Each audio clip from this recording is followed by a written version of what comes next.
Pleased with the Special Rapporteur's attention to the use of ethnic profiling by police. In 2009, the UN Human Rights Committee, in the case of Rosalind Williams versus Spain, found that police identity checks based on the person's skin color constitute unlawful discrimination.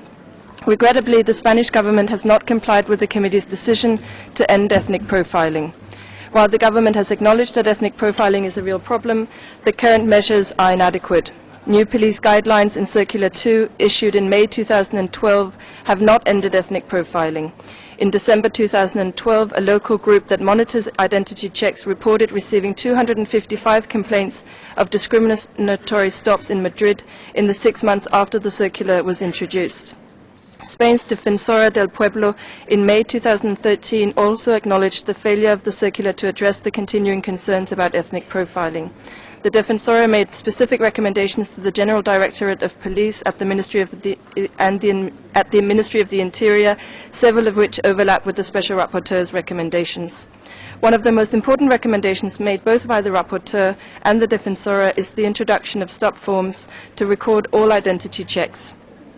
As noted by the Special Rapporteur, such forms have already been piloted with great success by the police force of Fuenlabrada in Madrid.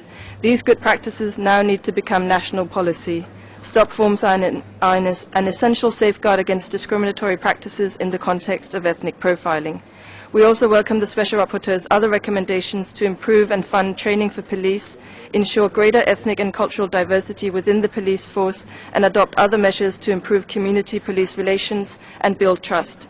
The Spanish government should now redouble its efforts to end ethnic profiling practices and implement the Special Rapporteur's recommendations. Thank you, Mr. President. Thank you. The next speaker on my list will represent United Nations Watch.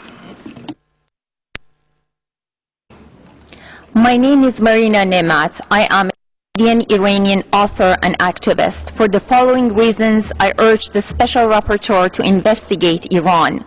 I was arrested in Tehran in 1982 at the age of 16 for attending protest rallies and demanding freedom of speech. I spent more than 2 years in Evin prison and was tortured and raped repeatedly.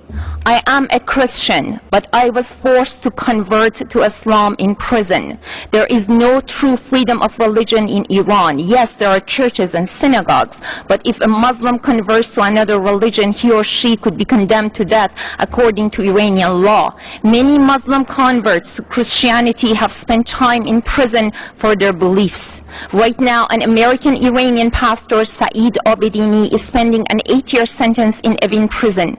Recently, another pastor, Youssef Naderkhani, spent time in prison and was released after international pressure.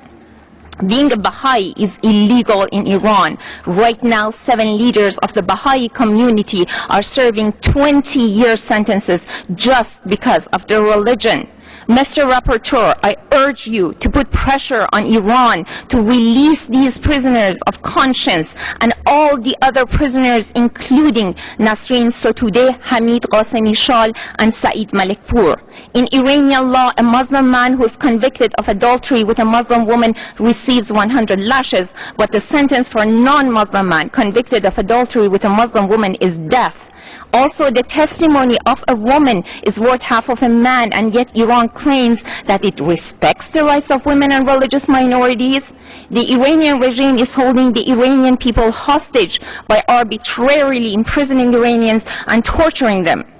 Many of my friends are buried in mass graves in Iran. Mr. Rapporteur, I urge you to please demand justice and accountability from the government of Iran and save lives. Thank you, Mr. President.